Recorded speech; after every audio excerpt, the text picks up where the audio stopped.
There is a specific kind of silence in a server room that smells like ozone and job security. It's the hum of 1,000 fans keeping the heartbeat of a logistics giant from having a cardiac arrest. For 11 years, I've been the cardiologist. I'm not the receptionist, I'm not the IT girl, and I'm sure as hell not an employee.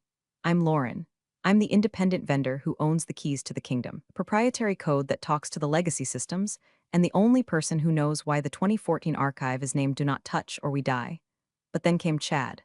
Chad Langston didn't walk into the office, he vibrated into it. He was a private equity parachute drop, a VP of operations with a resume that looked like it was written by Chat GPT on a cocaine bender. He had teeth that were too white, a suit that was too blue, and a handshake that felt like clutching a wet fish wrapped in sandpaper. He was the kind of guy who used words like synergy, pivot, and low-hanging fruit without a hint of irony, the type who thought cloud computing literally meant the internet lived in the sky. I knew we were doomed the moment he walked past my desk, which is situated in a quiet corner I negotiated for back in 2016, and tapped on my monitor with his class ring. "Hey Han," he said, "can we get the Wi-Fi in the conference room boosted? I'm trying to stream a TED talk on leadership." Han. My soul left my body, smoked a cigarette in the parking lot, and came back just to stare at him. I looked up from my reconfiguration of the SQL database, which, by the way, handles about $40 million in shipping manifests daily. "I don't handle the Wi-Fi signal, Chad," I said, keeping my voice level. "I manage the enterprise architecture. You'll want to put a ticket in with the help desk for connectivity issues." He laughed, a short, barking sound. "Right, right, tech is tech. Just make it happen, okay? We're streamlining, we need agility." He walked away before I could explain that asking me to fix the Wi-Fi is like asking a brain surgeon to cut your hair because they both use sharp objects. This is usually the part where I tell you to grab a drink and buckle up, because what happened next is a masterclass in corporate suicide. And hey, while you're settling in, if you enjoy watching arrogant executives walk into rakes, maybe hit that subscribe button and drop a like. It keeps the caffeine flowing and the stories coming. Okay, back to the carnage.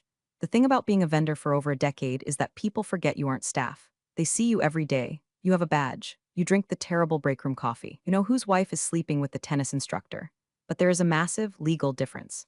My contract isn't an employment agreement. It's a massive B2B service level agreement, SLA, with a termination clause that requires a 30-day notice, executive board consensus, and a payout that would make a CFO weep blood. Chad didn't read the contract. Chad probably didn't read the employee handbook. Chad was too busy trying to disrupt the department. 2 days after the Wi-Fi incident, I started getting the emails. They weren't requests, they were summons. All hands tech huddle 8 a.m. Strategy alignment mandatory. I ignored them. I'm a vendor. I bill by the hour for specific deliverables. Unless you're paying my meeting rate, which is triple my standard rate and requires me to wear pants that aren't jeans, I'm not coming to your circle jerk session to hear about your vision for a leaner future. Chad didn't like being ignored. He started stopping by my desk, hovering like a bad smell. "Lauren, noticed you weren't at the stand-up," he said, leaning against my cubicle wall, crossing his arms to show off his oversized watch. "I was migrating the backup servers so the investor report doesn't crash the system on Friday," I replied, not looking away from my screens. "It's in the weekly scope report I sent you. We need to be a team, Lauren. Silos are the enemy of progress. My contract specifies my scope of work, Chad. Team building exercises aren't in it." He narrowed his eyes. "We might need to review that attitude. Everyone is replaceable, Lauren. Technology is a commodity." I finally turned my chair to face him. I looked him dead in the eye. "My code isn't a commodity, Chad. It's the structural integrity of this building. You don't replace the foundation while you're standing on the roof." He smirked. That condescending, "I'm the boss and you're the help" smirk. "We'll see," he said. "I'm bringing in some new tools. Modern stuff. We're going to clean house." I watched him walk away, heading toward his corner office where he probably spent 3 hours a day updating his LinkedIn profile to visionary. He had no idea what he was looking at. He saw a middle-aged woman in a cardigan and sensible shoes and assumed I was a legacy hire, some dinosaur waiting for extinction. He didn't know that I was the meteor. The air in the office began to change. The older executives, the ones who knew where the bodies were buried and who built the cemetery, started looking nervous.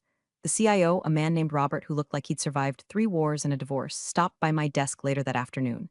"He's asking for credentials," Robert whispered, clutching his mug like a lifeline. "He wants admin access to everything. The root directories, the archives. Did you give it to him?" I asked. "I told him he needs to go through the proper channels. He's persistent. He says he wants to audit the inefficiencies." I laughed, a cold, dry sound. "Let him audit. He won't understand what he's reading anyway. He's dangerous, Lauren. He's got the board's ear for now. They think he's a turnaround artist. He's going to turn it around, all right," I muttered. "Right into a brick wall." I went home that night, to my quiet apartment in the suburbs, and I didn't sleep. I sat in my home office, surrounded by the glow of my own monitors, my sanctuary. I pulled up my contract. I read it again, savoring every legal term, every clause, every definition of breach. I wasn't paranoid, I was prepared. I knew guys like Chad. They were predictable. They needed a win, and they needed a villain. He was going to try to make me the villain of his success story. He was going to try to cut costs by cutting me. The next morning, the storm broke. It wasn't a shout or a scream. It was a notification. A single, glowing red notification on my Slack app. It was from Chad, and it was in all caps. Give me the shared drive password and clean out your desk. I stared at the screen. I didn't feel fear. I didn't feel anger. I felt the cold, hard click of a safety being switched off. Okay, Chad, I whispered to the empty room. Let's play. I didn't reach for the keyboard to type a retort. I didn't storm into his office. I did exactly what a professional, independent, contract-protected vendor does when a clueless middle manager tries to breach a legally binding agreement. I reached for the phone, and I called my lawyer. The message sat on my screen, pulsing like a radioactive sore. Give me the shared drive password and clean out your desk. He had CC'd the HR manager, a sweet but utterly ineffectual woman named Sarah, who probably thought a firewall was something you installed in a chimney. The sheer incompetence of it was breathtaking. It was like watching a toddler try to defuse a bomb with a plastic hammer. Chad thought he was firing an insubordinate employee. He thought he was asserting dominance. He thought that by noon, I'd be walking out with a cardboard box full of staplers and framed photos of my cat, crying into a tissue. What he didn't know is that my desk isn't where I work. My desk is just a docking station. My work is in the cloud, in the encrypted tunnels of the VPN, in the automated scripts that run at 3 a.m. while Chad is dreaming of his next bonus. I took a screenshot of the message. Then I took a screenshot of the timestamp. Then I took a screenshot of the CC list. I didn't reply. Rule number 1 of corporate warfare: never interrupt your enemy when he is making a mistake. And Chad was making a mistake the size of the Titanic. I opened my email client, not the company Outlook, but my private, encrypted business email. I attached the screenshots. I drafted a short, polite note to Marcus, my attorney. Marcus is a man who wears three-piece suits in July and regards breach of contract cases with the same enthusiasm a shark has for a leaking life raft. Subject: Material Breach of Service Agreement, Langston Logistics Body. See attached. The VP of Ops just attempted a summary termination via Slack. No 30-day notice. No board resolution. He is also demanding credentials that are contractually intellectual property of my firm until the handover period is complete. Please advise. I hit send. Then I sat back and took a sip of my lukewarm coffee. It tasted like battery acid and victory. Around me, the office buzzed with the usual morning chaos. Phones ringing, printers jamming, the low murmur of people complaining about the weather. I had no idea that the digital ground beneath their feet had just shifted. Chad walked by about 20 minutes later. He stopped, looking confused to see me still sitting there. "Did you get my message?" he asked, his voice loud enough to turn heads in the cubicles nearby. I looked up, my expression pleasantly blank. "I did, and I have forwarded it to my legal counsel for review," I said calmly. "As I am a vendor, not an employee, any changes to our service agreement need to go through the proper legal channels." His face went a shade of red that clashed with his blue suit. "I am the VP of Operations. I am the channel. I want those passwords, Lauren, now." "Those passwords control the encrypted archive of the investor relations database," I said. "My insurance policy prohibits me from handing over root access to unauthorized personnel. And currently, Chad, you are unauthorized," he spluttered. Actually spluttered. "I'm your boss. You're my client's representative," I corrected. "There's a difference." "We'll see about that," he snarled and stormed off toward HR. I watched him go. Then quietly I minimized my active windows. I didn't shut anything down, that would be sabotage, and I'm a professional. But I did pause a few non-essential maintenance scripts. Specifically, the script that clears the cache on the order processing dashboard every hour, and the script that suppresses the printer low toner alerts for the entire third floor. Petty? Maybe. Effective? Absolutely. Within an hour, the complaints started. "Hey, is the system slow for anyone else?" Someone yelled from the logistics pit. "My dashboard is freezing." "Why is the printer screaming at me?" Another voice chimed in. I sat there, typing away at a documentation file, looking the picture of productivity. I wasn't fixing the issues. I wasn't even acknowledging them. Under the terms of my contract, I am required to maintain system uptime, yes. But desktop support and minor glitch resolution require a ticket, and nobody was putting in tickets because they were too busy panicking. Chad came storming out of HR about 45 minutes later. He looked furious. Sarah, the HR manager, looked like she wanted to crawl under her desk. She knew. She had probably pulled my file and realized that firing me was legally equivalent to firing the electric company. You can't just tell them to leave. You have to disconnect the service, pay the final bill, and hope the lights don't go out before you find a generator. "You think you're smart," Chad hissed as he passed me. "I'm expensive, Chad. There's a difference." He went into his office and slammed the door. The glass walls rattled. I checked my phone, a text from Marcus. Drafting the letter now, do not hand over anything. Do not leave the premises unless security escorts you. If they touch your equipment, call the police. This is going to be fun, I smiled. Fun. The dashboard lag was getting worse. I could see the server load spiking on my secondary monitor. The cache was filling up, bogging down the queries. It wouldn't crash the system, not yet, but it was like driving a Ferrari with the parking brake on. Everything was sluggish. Sticky. Frustrating, I could have fixed it with 2 keystrokes. Enter. Run. Instead, I opened a new tab and started browsing ergonomic chairs for my home office. If I was going to be fired, I might as well be comfortable. The phone on my desk rang. It was Robert, the CIO. Lauren, he sounded breathless. Chad just called me. He's screaming about insubordination. He says he wants you gone by end of day. He can want a pony, Robert. Doesn't mean he's getting one. He's threatening to cut your network access from his end. I actually laughed out loud. From his end? Robert, does he even know where the server room key is? No, but he's calling external IT support. He's trying to bring in a strike team to lock you out. Let him try, I said, my voice dropping an octave. My access is hard-coded into the API keys for the automated warehousing bots. If he cuts my user profile without migrating the keys first, robots stop moving. The warehouse freezes. There was a long silence on the other end. I didn't know that, Robert whispered. That's because you pay me to know it, Robert. Tell Chad good luck with his strike team. I'll be here. I hung up. The office lights flickered, just a coincidence, a power grid blip, but the timing was perfect. It felt like the building itself was growling. Chad wanted a war. He was bringing a knife to a drone fight, and I had the remote control. At 1 p.m. exactly, the email landed. Marcus doesn't do ish. When Marcus says early afternoon, he means 13:00:00. I was CC'd, of course, so was Chad. So was Robert, the CIO. And crucially, so was the company's general counsel, a man named Henderson, who I had only spoken to twice in 11 years, both times to sign my renewal. The subject line was simple: notice of breach and cease and desist unauthorized termination of vendor services. I opened it just to admire the formatting. It was a thing of beauty, bold text where it needed to be, citations of the Illinois Civil Code, references to specific paragraphs in my contract that I knew by heart, but which Chad had clearly treated like terms of service for a candy-crushing app. Dear Mr. Langston, it began, we are in receipt of your unauthorized demand for immediate termination and surrender of intellectual property. It went on to explain, in polite but devastating legalese, that 1. I was not an at-will employee. 2. Terminating the master service agreement required a board vote and 30 days written notice for cause, or 90 days for convenience. 3. Demanding administrative passwords to proprietary architecture without a verified transition plan constituted a security risk and a potential breach of the company's own investor compliance protocols. 4. If Chad touched my desk, my laptop, or my person, we would sue him personally for tortious interference. It was a legal sledgehammer wrapped in velvet. I sat back and watched the glass office. I saw Chad's notification ping. I saw him stop pacing. I saw him lean in toward his monitor. I expected him to pale. I expected him to pick up the phone and call legal. Instead, he laughed. I saw his head throw back. He typed something rapidly, hit enter with a flourish, and spun his chair around. A moment later, the reply hit my inbox. From Chad Langston to Marcus Vane-esque, Lauren CC, Henderson, Robert subject, notice of breach, this is cute. A lawyer letter for a temper tantrum. Lauren is a contractor. Contractors get cut when they don't perform. I'm the VP of Ops and I say she's out. She has until 5 p.m. to vacate or security will remove her.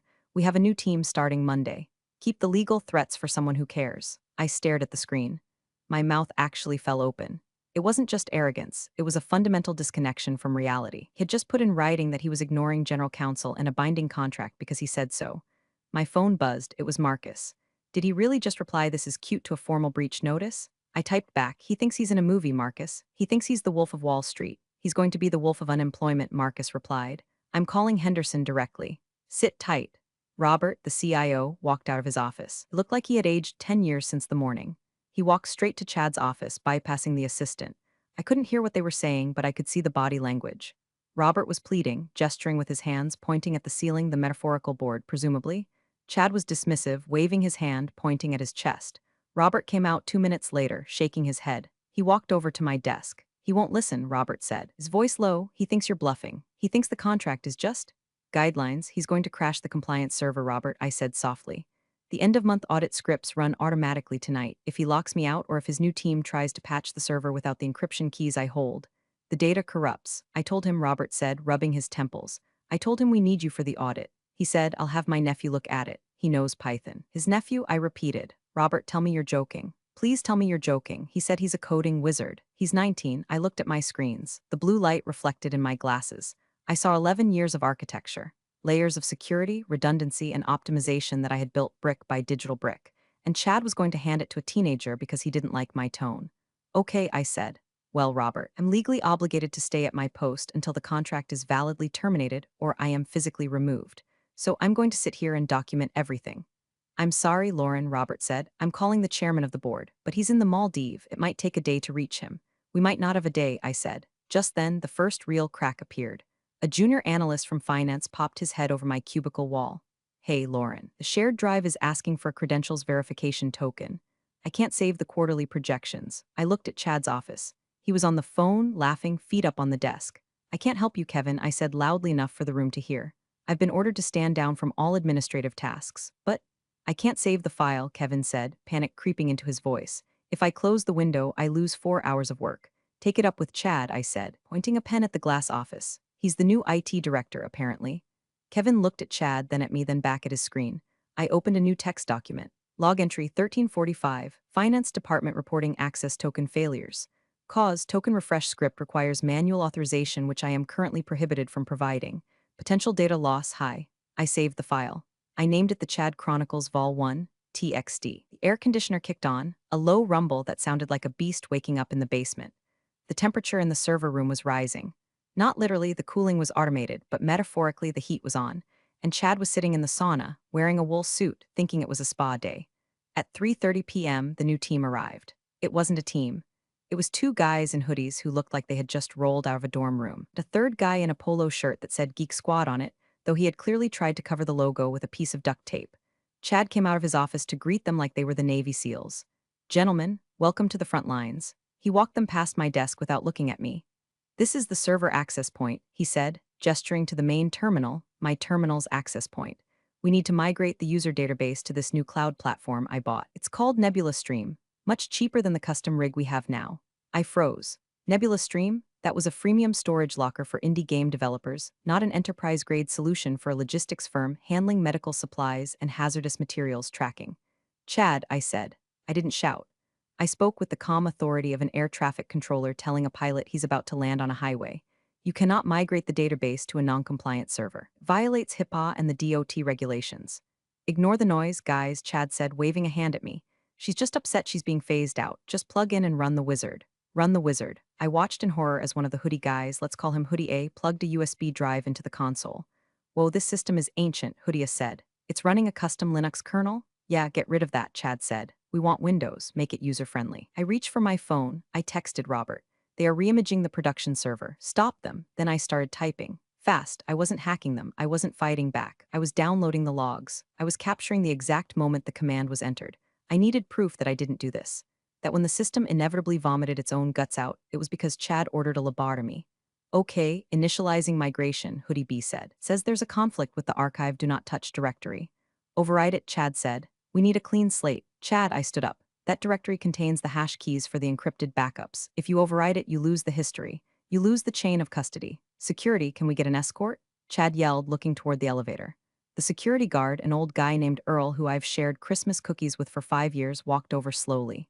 He looked at me. Chad, you want me to remove Lauren? Earl asked, confused. She's disrupting critical operations, Chad declared. Earl looked at me. Miss Lauren, it's okay, Earl, I said, sitting back down. I'm just documenting. I won't say another word. Override confirmed, Hoodie said. The screen flickered. It started subtly.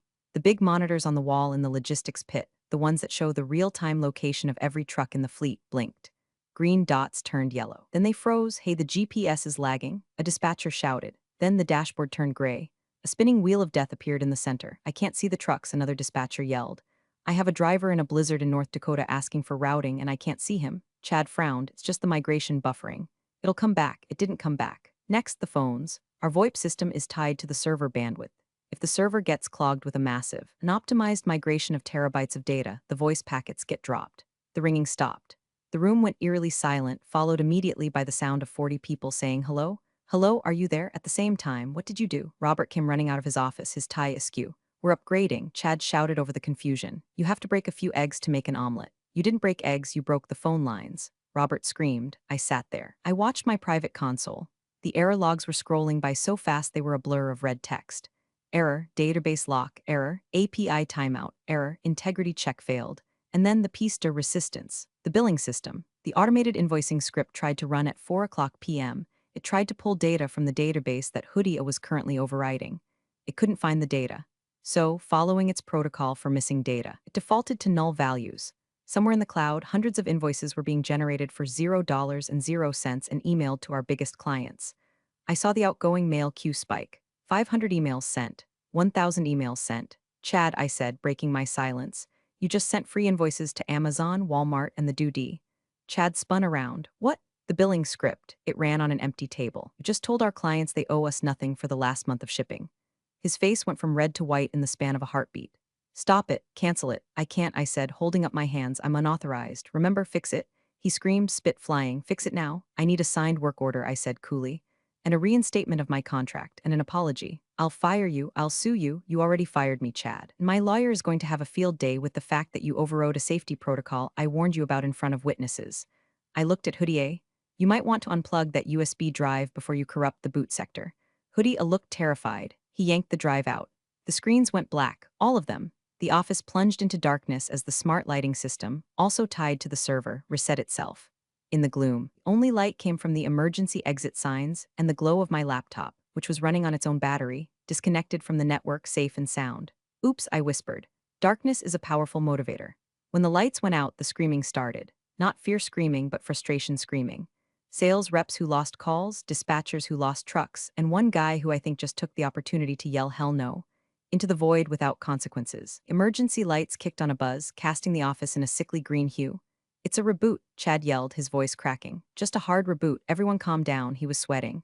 I could see the sheen of it on his forehead even in the dim light. He turned to the Geek Squad refugees. Get the power back on. Now. We didn't touch the power, Hoodia B whimpered.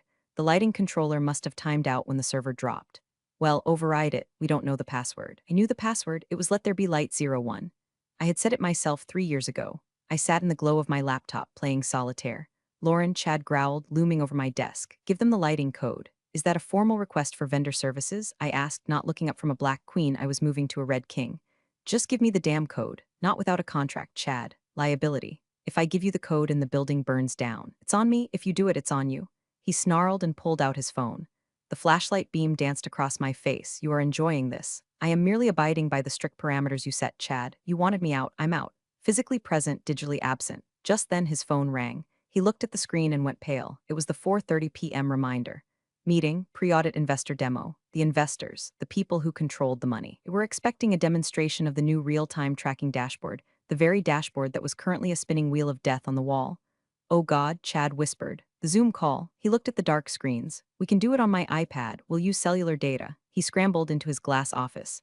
I watched him set up his iPad on a stack of books. He smoothed his hair. He put on his business face, a terrifying rictus of confidence. He connected. Could hear his voice through the glass. Gentlemen, ladies, apologies for the lighting. We're doing a sustainability drill, saving energy, green initiatives, right? He laughed. No one on the other end laughed, so a booming voice came from the iPad speaker. Show us the throughput metrics. We're hearing rumors of a billing glitch. News travels fast. The automated invoice emails must have hit the investors' inboxes too. A minor display error, Chad lied. We're patching it now, but look at the projections. He turned the iPad to face his laptop screen. But his laptop was connected to the company Wi-Fi, which was down because the authentication server was down. His laptop showed the jagged dinosaur of the No Internet Chrome page. Ah, Chad said, technical difficulties. The storm? In Ohio, we are in Chicago, Chad, the voice said, and it is sunny. Right, well, the cloud, it's dense today. I couldn't help it. I snorted. The cloud is dense. Chad, the voice said, colder now. Where is the archive? We need to see the compliance logs for the DOT audit. If we don't have those by 5 p.m., we are non-compliant. We have them. Chad said they are moving. We are migrating them to Nebula Stream. Nebula Stream, another voice piped up. The gaming server. Why are our compliance logs on a gaming server? It's agile, Chad squeaked. Get Lauren on the line, the first voice commanded. She knows the architecture. Put her on, Chad froze. He looked out the glass wall at me. I smiled and gave him a little wave. She's unavailable, Chad said. She's dealing with a personal matter. I'm right here, I yelled. My voice carries, and in the quiet, dark office it cut through the glass like a laser. Was that Lauren? The investor asked. No, Chad shouted. That was the cleaning lady. The cleaning lady knows the system status. She's a very smart lady. I stood up. I walked to the glass door of his office. I didn't open it. I just pressed my phone against the glass. On my screen was a large text display I had just typed out. System down. Unverified migration attempted by unauthorized staff. Data integrity compromised. Chad saw it. He tried to block the iPad's camera with his body, but he fumbled. The iPad tipped over, camera facing the glass. The investors saw me, they saw the sign, they saw the dark office. They saw the Geek Squad guys holding a smoking USB drive. Chad, the investor's voice was deathly quiet. Terminate the call. Do not touch anything else. We are contacting the board. The iPad screen went black. Chad stood there in the dark. He looked like a man who had just realized he was standing in the middle of a minefield and he had just stepped off the pressure plate. I tapped on the glass. Hey, Chad, I said, my voice muffled but audible. I think your sustainability drill is over. The office was dead silent for about 10 seconds after the call ended. Then the whispers started. It's amazing how fast information travels in a corporate environment. Faster than fiber optics. By the time I walked back to my desk, the warehouse manager in Gary, Indiana, probably knew that Chad had wet the bed in front of the money men. Robert, the CIO, came out of his office. He wasn't panicking anymore. He had reached that state of Zen calm that comes when you know you aren't the one who is going to get fired. They called me, Robert said, leaning on my cubicle wall. The chairman called me from a sat phone on a boat. How's the weather in the Maldives? I asked. He didn't say. He asked why the lead investor just texted him saying the company is being run by a toddler with a screwdriver. Accurate, I noted. He asked about you, Lauren. He asked if you had been terminated. And what did you say? I told him the truth. I told him Chad tried to terminate the vendor contract without board approval, locked you out of admin, and then tried to overwrite the SQL database with a USB stick he found in a parking lot. I chuckled. You added the parking lot part? Creative license. It captures the essence. What did the chairman say? He said, read me the termination clause. I leaned back in my ergonomic chair. I was still shopping for a new one, just in case. Clause 14, Section B. 30 days notice. Written cause, board consensus. Exactly, Robert said. He realized that if we fired you today, effectively immediately without cause, we owe you the full contract value for the remainder of the year, plus the penalty fee, plus. If the system is down due to our negligence, we are liable for your reputational damages. I do love my lawyer, I mused. Marcus writes contracts like he's designing bear traps. Chad is in there calling headhunters, Robert whispered, tilting his head toward the glass office. I can see him on LinkedIn. He thinks he can jump ship before it sinks, I said. But he punched the hole in the hull. The lights suddenly flickered back on. Hey, we did it, one of the Geek Squad guys yelled. You didn't do anything, I said to the air. The automated failsafe finally kicked in. Rebooted the lighting controller to default settings after 60 minutes of inactivity. We fixed it, Chad yelled, running out of his office. See? Everything is fine, it was just a glitch. He ran to the main dashboard, it was still gray. The spinning wheel was gone, replaced by a simple text error, no data source found. Why isn't the map back? Chad demanded, turning to Hoodie. The database is empty, sir, Hoodie mumbled. When we stopped the migration. I think we wiped the index. The index? Chad asked. What's the index? I couldn't help myself. The index is the map, Chad. You have the books, but you burned the library card catalog. The data is there, scattered in a million pieces, but the system doesn't know where to look for it. Chad stared at the screen. Can we? Rebuild it? Sure, I said. It takes about 3 weeks to reindex a database of this size. Assuming you have the encryption keys, which you have, Chad said. Pointing at me, which I have, I agreed. And which I am contractually obligated to keep secure until my replacement is fully vetted and onboarded. Since these two gentlemen, I gestured to the hoodies, are not vetted and you are not technical staff. I can't give them to you. I am ordering you, and the board is watching you, I said, pointing to his office phone. The light was blinking. A priority line. That's the chairman, Robert said helpfully. Chad looked at the phone like it was a cobra. You should probably get that, I said. He hates waiting. Chad walked slowly back into his office. He picked up the phone. He didn't sit down. He stood at attention. We couldn't hear the chairman, but we could hear Chad. Yes, sir. No, sir. It was a strategic. No, sir. I didn't know the contract. Yes, she's still here. No, I didn't touch her computer. Yes, sir. Understood. He hung up. He looked like he had been physically beaten. Walked out. He looked at me. He wants to talk to you, Chad said. His voice was hollow. Transfer it to my desk, I said. I picked up my phone. This is Lauren. Lauren, the chairman's voice was crisp, cutting through the static of the satellite connection. Robert tells me we have a situation. You have a situation, sir. I have a breach of contract claim. Let's not get litigious yet. Can you fix it? I can restore the index from the localized backup on my secure drive. It will take about 4 hours. Do it. I can't, sir. I've been terminated. If I touch the system now, I'm working without a contract. I'm a liability. There was a pause, a long, expensive pause. What do you want, Lauren? I want the termination notice rescinded in writing. I want an apology from Mr. Langston, and I want my rate renegotiated to reflect the increased complexity of the working environment. Done, the chairman said instantly. Fix the ship. We'll deal with the captain later. I'll wait for the email confirmation, sir. I hung up. Chad was staring at me. You held the company hostage. No, Chad, I said, opening my terminal. I just demanded payment for the ransom you created. It took me 3 hours, not 4, to restore the index. I'm good at what I do. By 8 p.m., the dashboards were live.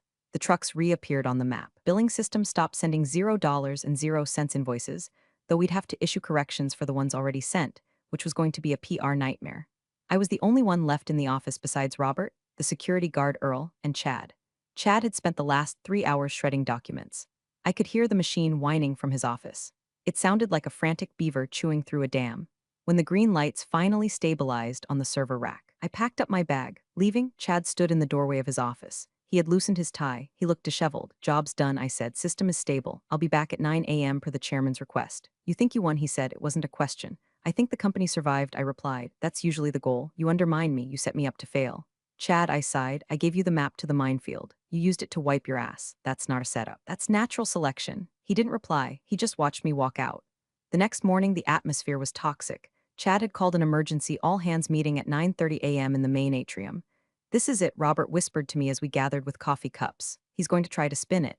Chad stood on the mezzanine balcony, looking down at the 100 or so employees gathered below. He had regained some of his composure. He had a fresh suit on. "Team." He projected his voice. "Yesterday, we experienced a significant outage.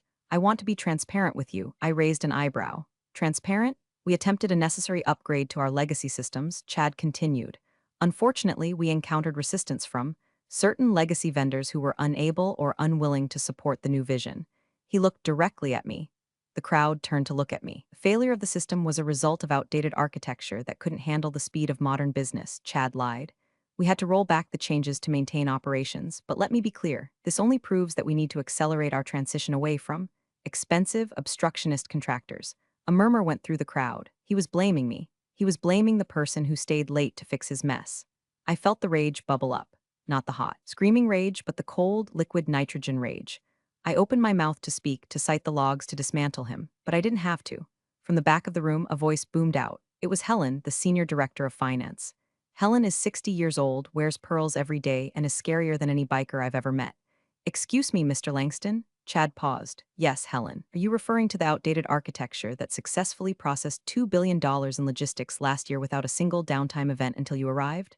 The room went silent. "We are moving forward, Helen," Chad said dismissively. "We can't look back." And regarding the obstructionist contractor, Helen continued, stepping forward. "Is that the same contractor who flagged the billing error you authorized? Because according to my team, if Lauren hadn't stopped that script, it would have legally waived our rights to payment on 40,000 shipments. That's a roughly $12 million mistake." The gasp from the crowd was audible. "12 million? We caught that in time," Chad stammered. "Lauren caught it," Helen said, her voice sharp as attack, "while you were trying to have security remove her." "This is not the forum for this discussion," Chad shouted, his face reddening. "Then where is the forum?" Another voice. It was Kevin from the warehouse team. "'Cause I was on the phone with a driver who was stuck in a snowbank for 2 hours because his GPS went dark. He could have frozen to death.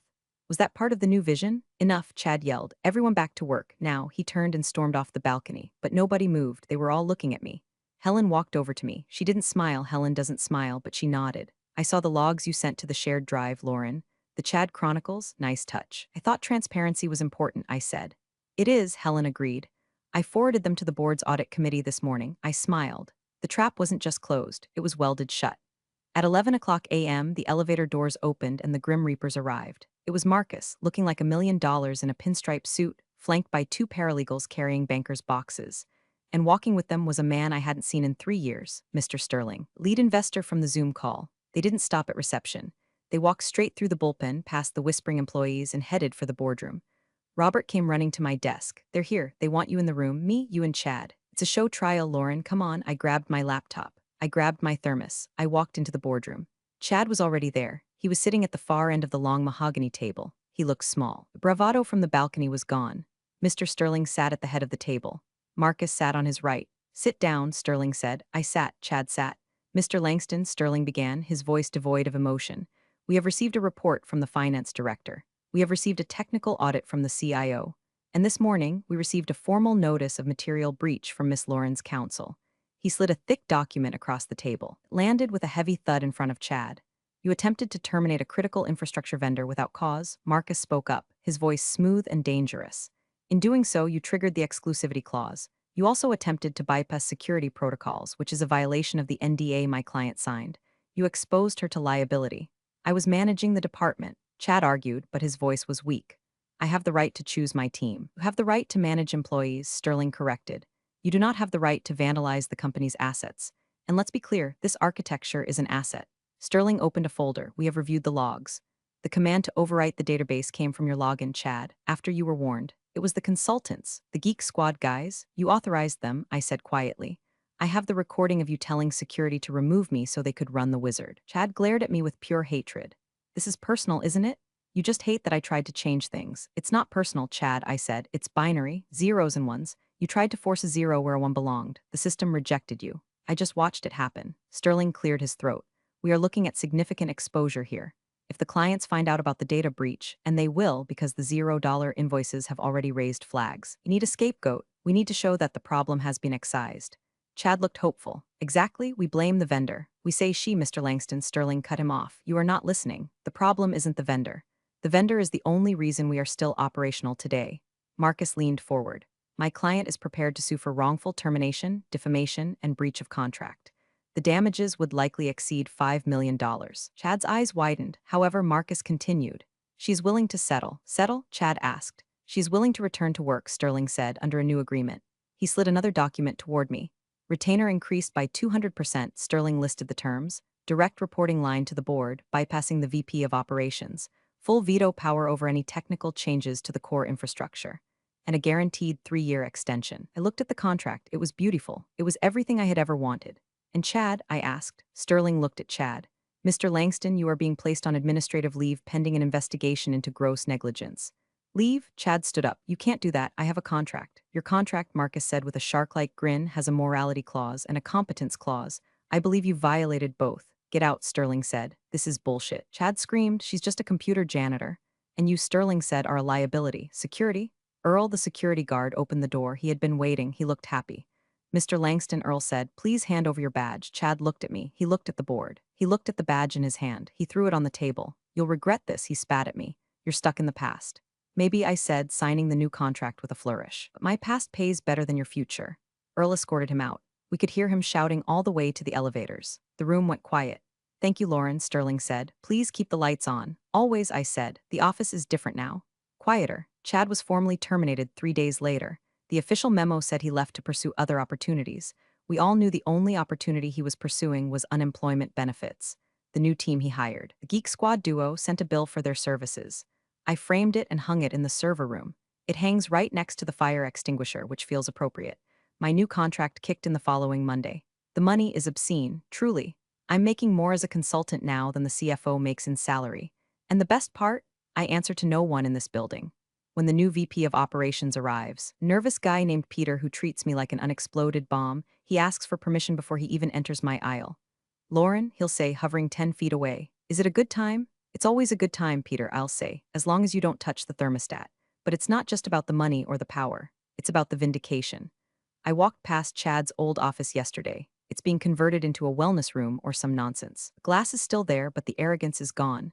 I thought about him out there in the world, updating his LinkedIn, spinning his story about how he was too visionary for a legacy logistics firm. He'll land somewhere else. Guys like Chad always do. He'll find another company with stable infrastructure and a vendor he thinks he can bully. He'll try again. And somewhere, another Lauren will be waiting for him. Tonight, I'm the last one here.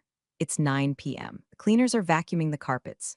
The servers are humming that steady, electric tune I love so much. I pull up the dashboard, green lights all across the board. The trucks are moving, the money is flowing, the machine is alive. I open my drawer and pull out a small bottle of expensive bourbon, a gift from the chairman. I pour a splash into my coffee mug. I pull up YouTube on my third monitor. I search for Danny DeVito eating an egg. Don't judge me, it's soothing. There's something purely chaotic yet comforting about it. I take a sip. It burns, then settles warm in my chest. I check my email one last time, a notification from LinkedIn. Chad Langston has viewed your profile. I smile, I move my mouse, I click block. Then I lean back, listening to the hum of the fans and the crunch of Danny DeVito's egg. The system is stable. The intruder is gone, the firewall held. We're all healed. If you enjoyed watching a corporate suit get disassembled by fine print and malicious compliance, give this a like. And remember, be nice to your IT vendor. We know your browser history.